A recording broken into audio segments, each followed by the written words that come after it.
আজকের গল্প ৭ রঙের কলা।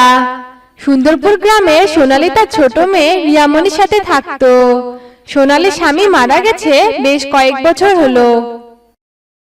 মা, ও মা, কোথায় গেলে তুমি? তাড়াতাড়ি এদিকে এসো না। ও মা!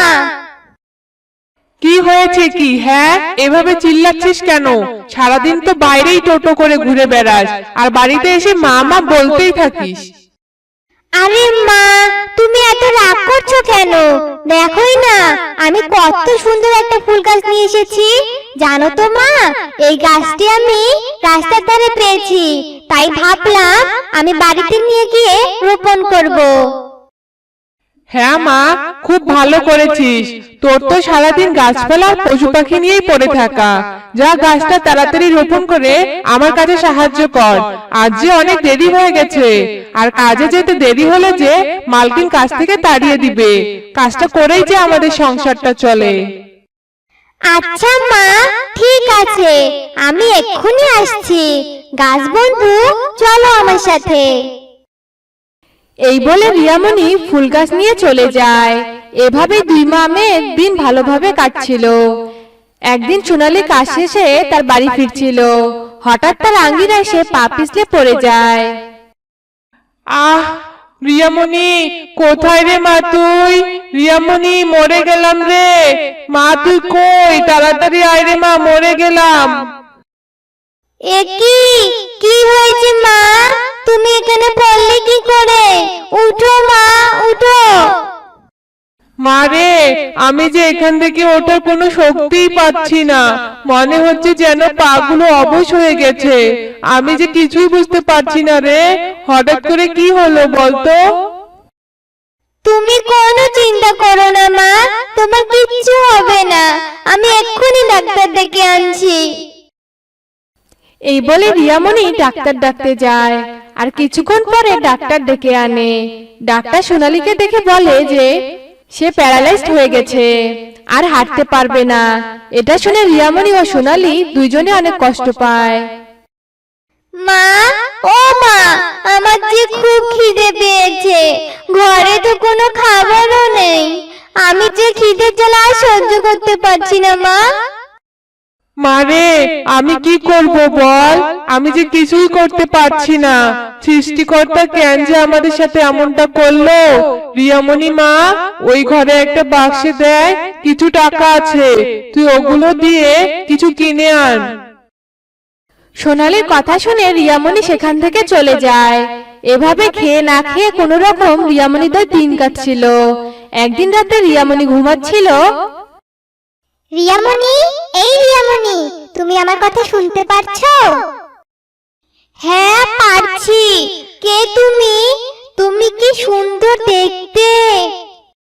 হ্যাঁ, আমি সুন্দর দেখতে, কারণ আমি হলাম রঙিন পরী। আমি জানি তুমি অনেক বিপদে আছো। শোনো, তোমার মাকে যদি সুস্থ করতে চাও তবে 7 রঙের কলা খাওয়াও। 7 রঙের কলা এনে তোমার মাকে খাওয়ালে তোমার মা সুস্থ হয়ে উঠবে। 7 রঙের কলা? 7 রঙের কলা আমি কোথায় পাবো? দাঁড়াও দাঁড়াও, যেও না তুমি, আমায় বলে যাও আমি 7 রঙের কলা কোথায় পাবো। আমায় তুমি বলে যাও, যেও না। এসব বলতে বলতে রিয়ামনির ঘুম ভেঙে যায়। কি এতক্ষণ আমি স্বপ্ন দেখছিলাম, কিন্তু ওই পরীটা তো মাকে 7 রঙের কলা খাওয়াতে বললো। এমন কলা আমি কোথায় পাবো? আচ্ছা, আমাদের গ্রামে বুড়ি দিদা আছে, উনি তো নিশ্চয় অনেক কিছু জানেন, হয়তো আমাকে এই বিষয়ে কিছু বলতে পারবেন। হ্যাঁ, আমি কালকেই ওনার কাছে যাব। মাকে যে আমাকে ভালো করতেই হবে। এরপর রিয়ামনি পরের দিন সকালেই তাদের গ্রামের এক বৃদ্ধার কাছে যায়। ওই বৃদ্ধা সুন্দরপুর গ্রামে অনেক আগে থেকেই থাকতো। রিয়ামনি তার কাছ থেকে 7 রঙের কলার বিষয়ে জানতে চায়। বাছা, আমি তো 7 রঙের কলার কথা জানি। এই কলা আছে 7 রঙের দেশে, কিন্তু ওই 7 রঙের কলার বাগানে পৌঁছানো যে খুব কঠিন রে। ওখানে গেলে মানুষকে অনেক প্রশ্নের সম্মুখীন হতে হয়। সে যত কঠিনই হোক না কেন বুড়ি দিদা, আমি যাব ওখানে। আমার মাকে যে আমাকে সুস্থ করতেই হবে। তুমি আমার ওখানে যাওয়ার পথ বলে দাও।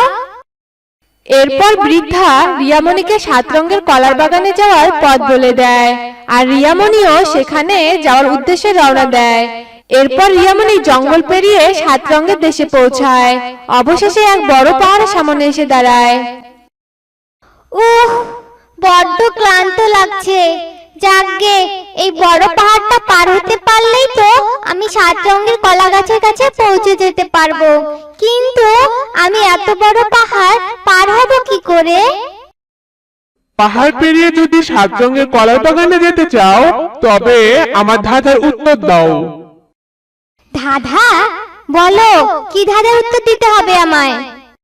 বলো, কি এমন জিনিস আছে যা সবসময় তোমার পাশেই থাকে এবং তোমার সাথেই চলে, কিন্তু তুমি তাকে ধরতে পারো না?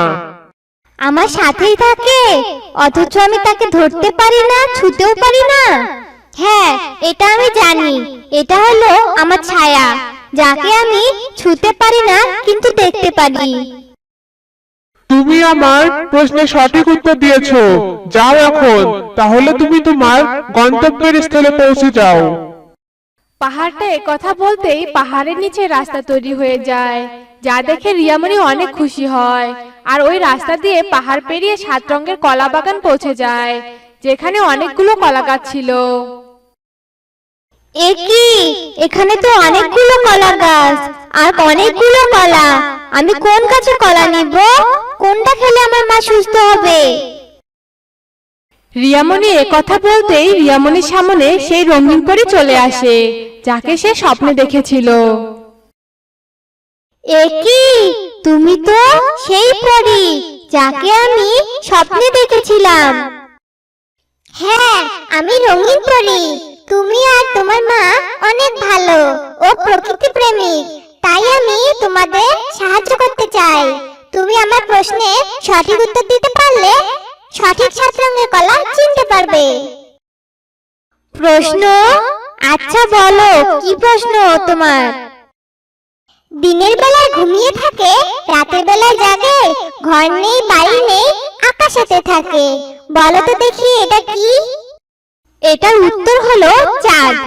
চাঁদ তো আকাশে থাকে, আর আমরা তো দিনের বেলা চাঁদ দেখতে পাই না। চাঁদ তো রাতেই দেখতে পাই। তুমি একদম ঠিক বলেছো। এই বলে পরী সেখান থেকে অদৃশ্য হয়ে যায়, আর পরী অদৃশ্য হওয়ার সাথে সাথেই বাগানের সব কলা গাছও অদৃশ্য হয়ে যায়, শুধুমাত্র একটা কলা গাছ ছাড়া। এরপর রিয়ামণি ওই কলা গাছ থেকে 7 রঙের কলার একটা ছড়ি নিয়ে তার বাড়িতে যায় আর তার মাকে খাওয়ায়। কলা খাওয়ার সাথে সাথেই সোনালী আবারও সুস্থ হয়ে যায়। এদিকে রিয়ামণি অনেক খুশি হয়ে যায়।